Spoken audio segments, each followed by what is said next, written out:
Broadcasting from the business capital of the world, this is the Podcast Business News Network. Hello, everybody, and welcome to the show. I am Ross Morasso with my returning guest today, George Turnage, a.k.a. Papa Yatande, and a.k.a. all-around pretty fine human being. He is one of the leaders of the Peristyle Haitian Sanctuary out of Philadelphia. George, welcome back to the show. Thank you, and I'm glad to be here with Ross Rosito, who looks like a bitching guitar player, lead singer. I mean, there you got it. That right back at you. I'm more of a three-chord strummer. I do play a little guitar, but I'm not amazing at it, but I do love it. I played since I was 18, off and on. Really? You go in spurts. Yeah, that's good.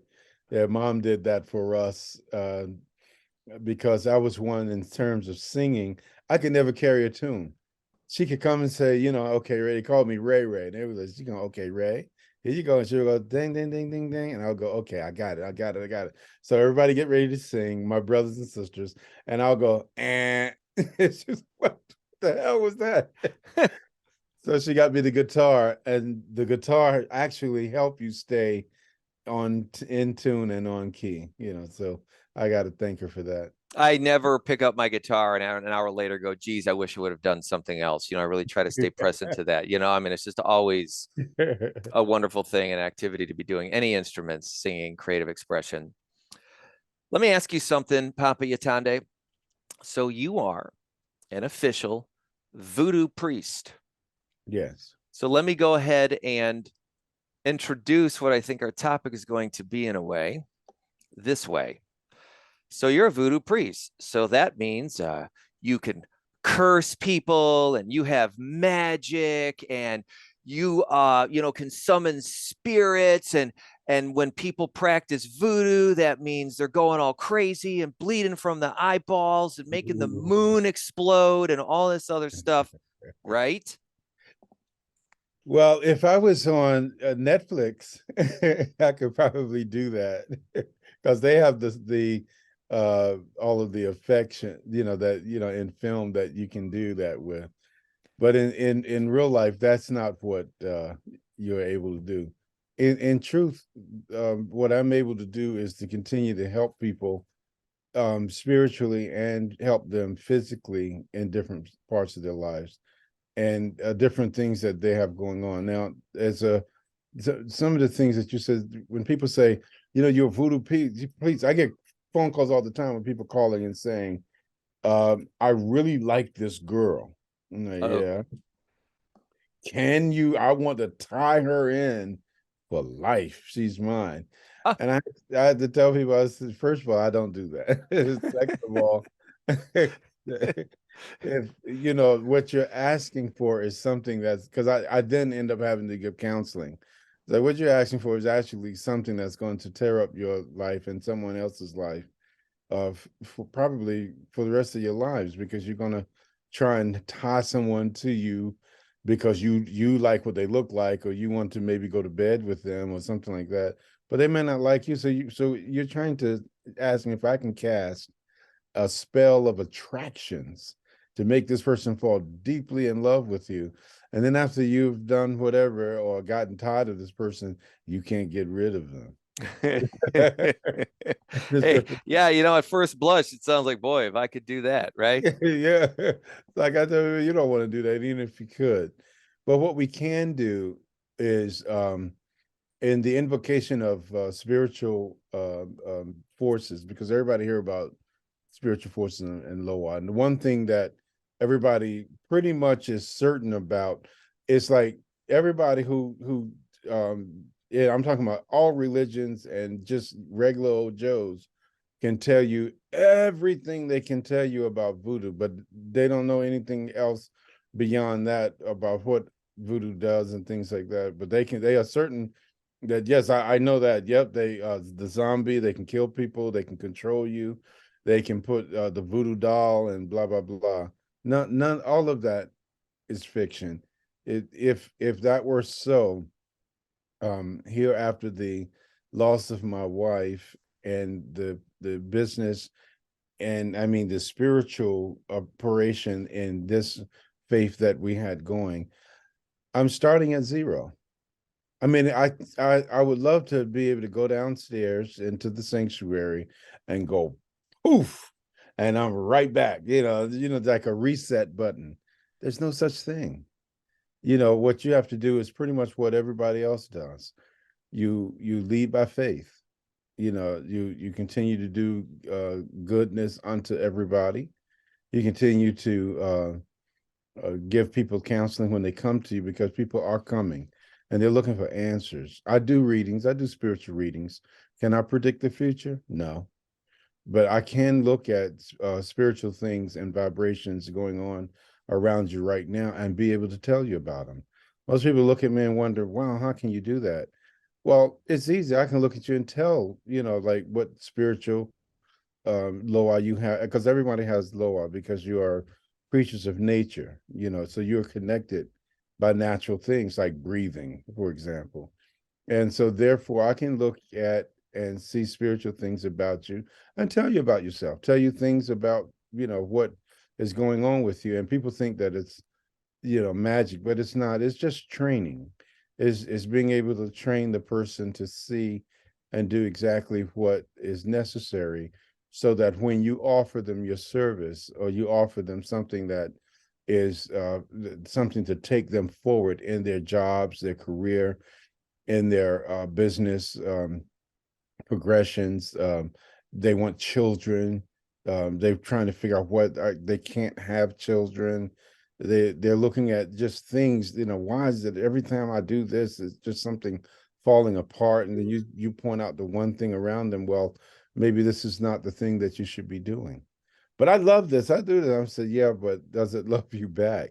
There's Mm. something in this or about this that you're trying to do that has absolutely nothing to do with your nature or who you are. So it's like teaching cats to swim. It's things like that it's not for you. So it's sometimes difficult to convince a person what they should be doing and what they have in front of them and the direction that they need to go in life. But once they get the idea and things are done, and I do, for a person, I may do spiritual baths, and spiritual baths are parts that I like the most, because I use medicines and things out of the mountains, the hillsides, the deserts, and the plainlands out of Haiti, which Haiti has an incredible amount of medicines and botanicals that are you just can't find. And it's funny, you can't find them pretty much anywhere else. But the thing is that you can clean a person's aura or their spirituality. You've seen that people using what I said, the Indians, I think they use what is called sage, and then there are others that use different things There's that incense in the yeah. Christianity religion. Yeah, I mean, you by no means have cornered the market on rituals, right? Yes. But yeah, the thing is, when you can not only physically see the difference with a person that's had a spiritual bath, but the person themselves can also feel the difference. And I let them know when you go to bed, I give them instructions what to do to go straight to bed. Don't go to a bar, for example. Don't have sex. Don't do any of these things. What I want you to do is to go home and go to bed, and be prepared to sleep. I have them sometimes, if it's severe enough for a person, I'll have them wear all white. I said, I want you to wear white and go to, if you can, put a white headscarf on. I said, pay attention to your dreams. I said, sometimes keep a paper and pen, or a deck next to you. So if you person who can't always remember the dream, when you come out of them, you had a visitation or a dream, write it all down and then let me know. And most people, I'm talking about the majority of the folks, will call and let me know. Say, wow, Pop, I don't dream. And here I had 5 dreams in a row, and they thought that they're so excited, and they start telling me about them, and they talked about how real they were and blah, blah, blah. And then I have the job or the task to interpret what it is that they saw, and kind of wrench out what the meaning of it is about them, what they should be doing, what they should be aware of, foods they should not eat, places they shouldn't frequent. It becomes things like that. And if a person is serious, because I'm serious, and I let them know that they should be serious about their life if they're looking for life changes. And then they come back and be like, my God, I'm doing this now. I met that person. I don't know why I was trying to get you to tie me up with that girl over there because we don't even like each other. And now I'm married, I have kids, I love my life, and blah, blah. And that's the only thing that voodoo can really offer you is an introduction to natural forces that everybody have that are around you and will allow you to tap into those forces to get things that you need out of life, the same way as the right foods to drink, to eat, the right juices or waters to drink, yeah, and so forth and so on. It's impossible for you to be on the planet and not have certain meals or things. People just miss out. If I But I can think interject, Papa Yatande, for a second, just today, I caught a few minutes on NPR. They had a guest talking about the afterlife, the non-physical realm. People who have the ability to penetrate the veil, was their term, thinnings of the veil, and things to do that. And why I found that so interesting is this is NPR now, right? I understand. And how not weird something like a spiritual visitation should be when people hear things like that anymore, right? And Absolutely. all of the many religions and faiths deal with, spirits, angels, whatever you want to call them, that exist out there. And so I thank you for talking to me about this today because, I think voodoo has gotten a bad rap and almost has specifically gotten like a bad rap, Yeah, right? it's true. That's why I tell you, that's so many people have made multi-millions of dollars in movies, films, books, and things like that. I haven't made 10 cents, but I'd love to meet somebody who's interested in putting together something that is authentic and is exciting and can give you all of the thrills you ever want to know. Penetrating the veil or getting past the veil between the life and death. As you know, last year in March, I lost my wife. Mm-hmm. And it was just funny because of the day that I was in hospice with her when she took her last breath, and what she said to me after she had supposedly gone, which I was going to wash my face, and she said, "Jean, get my rings," and then it was, I'm like, you could take this tender moment to give me one last order, to do, but it's nothing different. We call them religions and spirituality and stuff like that. But I'm gonna tell you something. It's nothing different from voodoo than there is with Christianity or Judaism or Islam or Buddhism. or any of Buddhism in particular. Everybody we are living energy, and that's the truth. All of us are energies in nature. Humans too. We don't always tend to think of ourselves as that, but the truth is, you're not different from plants, trees, air, wind, water. You're connected, and you're like a battery. There's a positive and a negative side of you.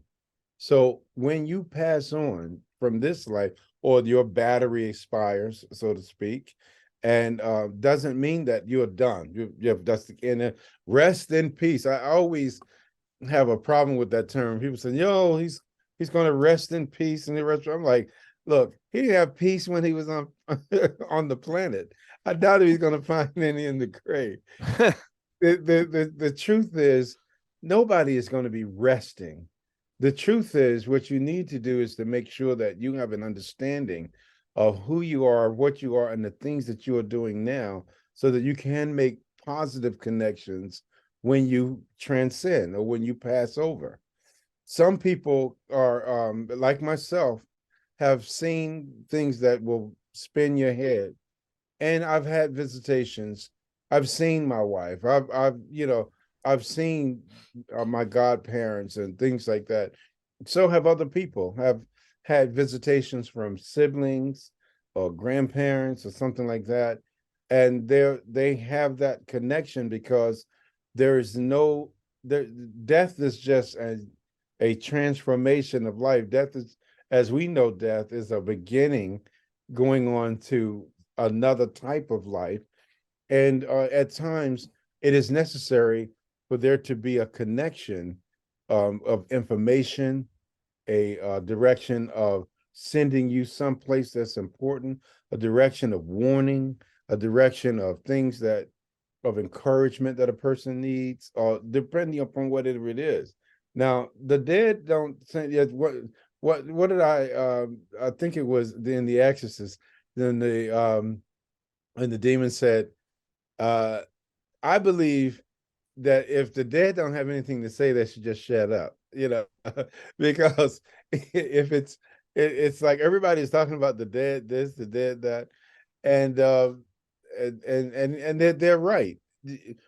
You can't waste that type of energy, and then you come out and say, "Hey, how was the game?" It doesn't work like that. There are very specific things. They're very specific. For I've seen angels. I mean, I literally have. I can. We can sit down and we can talk for a long time about different things like that. But it is true, going beyond the veil or receiving things because of the kind of work you do as a voodoo priest, you do deal with negative energy and you deal with positive energy, or you deal with stagnant energy. And it's important for you to understand those things because it's the way you need to be when you're trying to reach someone, or when you're trying to reach whatever it is that you're trying to get across to them in life. You have to make sure that that in doing so, I would like to. I saw this morning. I was trying to put together a book. I'm a painter. Also, I do watercolors, oil, acrylics, and things like that. And I thought that I wanted to reach out to someone to um, illustrate, a book and talk about voodoo as a spirituality and what the difference is from a person from the United States, young in faith, going to Haiti, training and learning and having that experience, but seeing the voodoo religion from the eyes of an American, you know, not trying to go, and I see those people, and I have nothing against them, even though some of them I just cannot stand. They go to Jamaica, and then all of a sudden they come back, yeah man, yeah, Jaga, man, yeah, ja. And I'm like, damn, why can't, when you left here, you were Joe, now you come back and you talking and your swagger and all of this stuff, you got dreadlocks, be you, so that's what I would, that's the perspective that I would like to do a book, do use my paintings, even do, I can do music, things that we've done.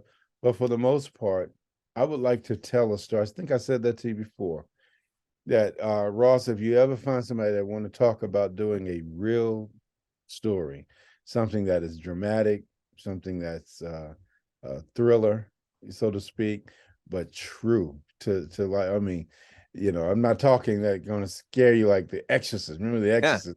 That was one of my favorite films coming up, but definitely true. And we can get beyond all of these people talking about zombies and voodoo dolls, and it's going to break a lot of people's heart. And here's the thing: I'm going to get a lot of people that say, "Oh, George, he can't be authentic. Why? He didn't have a black cat bone, and something like that." All of those stuff is just the things that people sell to you to make you believe or make you have a trust in them in terms of, I have the power, I have the rights and the this, the that, and the other to do these things. And the truth of the matter is, none of that is necessary. But you do need training. And if you have medicines, if you do have powders, if you do have the things that are there, you need to be trained properly how to use those things. Let me ask you, Papa Yatande. So, for getting to know you, and I've come across other references to voodoo out there, and now it makes me very cross, right? Because you see this for its mismanagement and disservice to That's a great your word. faith that it is, right? And I'm no longer okay with just letting that roll by. And further, I think, when it comes to the voodoo religion, our American nation has a history of messing with African culture in ways that have often not advanced, evolved in any sort of productive way, African culture, right? That's And true. so for somebody like me or anybody else, because what I see the voodoo religion is a companion to aid and assist you in your faith and your eternal spiritual journey. From what I've been reading about and hearing you talk about it, it's very ritualistic. It is a celebratory religion and faith based a lot on community with structure, but in a way that seems to overall be celebrating the journey of life. Absolutely. Great way to put it. And that is something that, because of that, okay, and I wanted to ask you if I'm catching an overview that way, part of where, as me as a person, for that or anything else that is like that way, I'm not okay with other people, not seeing it as that. And with the understanding that you just can't call other people ignorant idiots. You're When right. you are confronted with this misinformation and distorted perspectives, how do you handle, and what would be your advice to anybody else if they are confronted with moments of these misinterpretations, to be able to breathe corrections, if you will, out into the world without just creating more discourse? It's very hard to do. But what I'd like to tell you, I like to get low and humble. That's something that Papa Ogunte, um coming on by the little, being under the water, but coming low and humble is the way that you are, because there are a lot of people who are braggadocious. They want to be Mm. able to speak the loudest in the room, and they want to try to be very inflammatory about what they're saying, so that they can kind of eat up the whole space. uh, Arguing with and going back and forth with the person just makes you just as foolish or ignorant as that person may be, unfortunately, and that's no way to be. But what you do is like what I do, I get kind of quiet, because I'd like to see a talker talk. You know, I Mm. like to see a person who is not honest try to portray themselves as being honest, and in dealing with facts and the things that they're saying that they are dealing with, and then come back and then present, when you're allowed, something to them, very, very toned down, very even-minded, but it's something that they didn't think about, that hits hard, and it becomes that thing that's so solid you can't move it.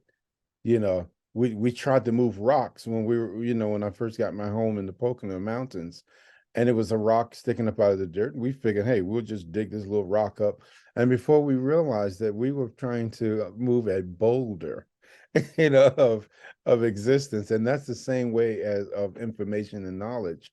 You'd be surprised, that little rock you stumbled over and you try to dig it up and get out of the way turns out to be a boulder of information. Mm. And you're right that everybody for some reason wants to show themselves as being smart. And they want to show themselves as being able to be the biggest person in the room, that they know this, they know that. But I guarantee you, I am a young master in voodoo faith, and after 45 years, I can guarantee you that I'm the type of person that, if they get into a conversation with me about faith, that will show them something that they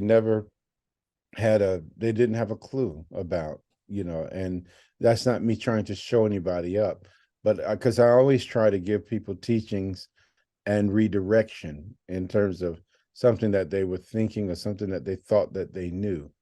Because when I always try to connect them back to nature, and that's what voodoo is really about.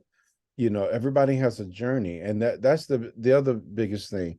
everybody's journey is not going to be the same, but the one thing Loa can do is show you favor in terms of your success, and then what it is that they try to show you how to do with your success. When you make all of this money, when you got all of this stuff like that, and people are thinking, I'm going to buy me a house and buy me clothes, I'm going to buy that car, these jewels, we're going to floss, man. We going flossing. I'm going to floss with Ross. You know what I'm saying? But the truth of it is you have things that you should do, because the one thing that you'll learn as you get older is that you got a lot of stuff. And then you'll be like, well, what do I do with this stuff? Because I think Steve Harvey, was it Steve Harvey that said it best? No, I remember Denzel Washington saying it, but he was quoting someone else. I never saw a U-Haul following a hearse. So in spirituality, especially in voodoo, as you get older, the more you get less. You start giving things away. You start, you're not interested in people. It's your birthday. Look, we got all of these gifts. I'm like, no, please. You're trying your best to get as low as possible. I don't need a lot of possessions. What I do need is more information, and I do need people who are willing to listen to stuff. Our society, our America, Ross, is absolutely crazy, and because of it, we need to find a way to reach one another as people. We need to find a way to reach our children and youth. We need to find a way to reach different factions of people who have different beliefs politically, socially, or even religiously. It doesn't matter. The one thing that we can all agree on is that we don't all agree on anything.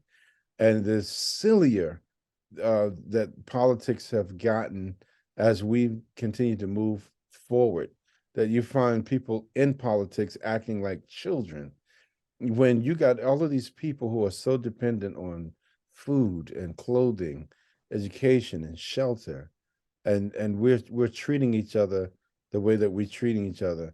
I'd like to be able to be the one through voodoo to show you exactly how we need to be towards one another, and forget all of this stuff.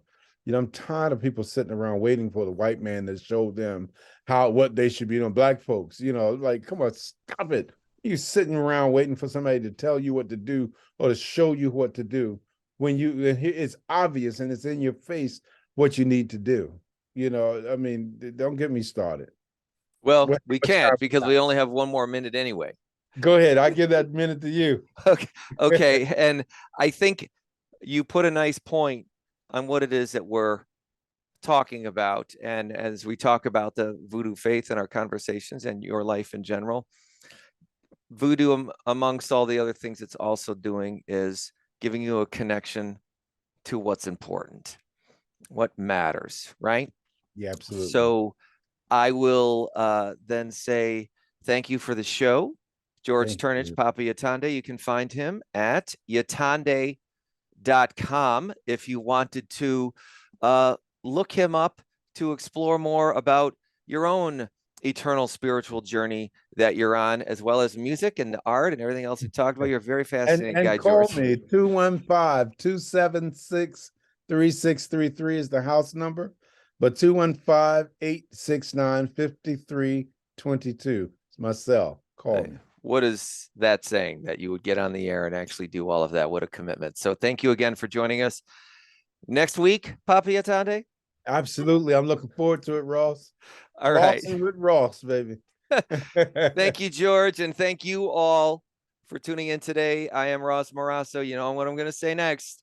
Are you looking for even more of the podcasts and hosts that you love? The Podcast Business News Network is proud to announce that you now have even more ways to listen live. Check out the MyTuner Radio, online radio box, and Simple Radio apps on iOS and Android, or find us online. Search for Business News Network on mytuner-radio.com, or search Podcast Business News Network on streama.com and onlineradiobox.com/US. Take your podcasts on the go and don't miss a minute of the action.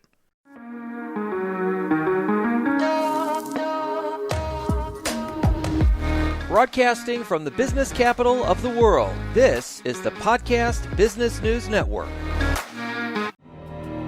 For nearly 2,000 severely injured veterans, everyday life has become filled with barriers. Day-to-day simple tasks can become pretty daunting. I have to carry my chair up 2 flights of steps or have somebody do it for me. What scares me the most is just the falling.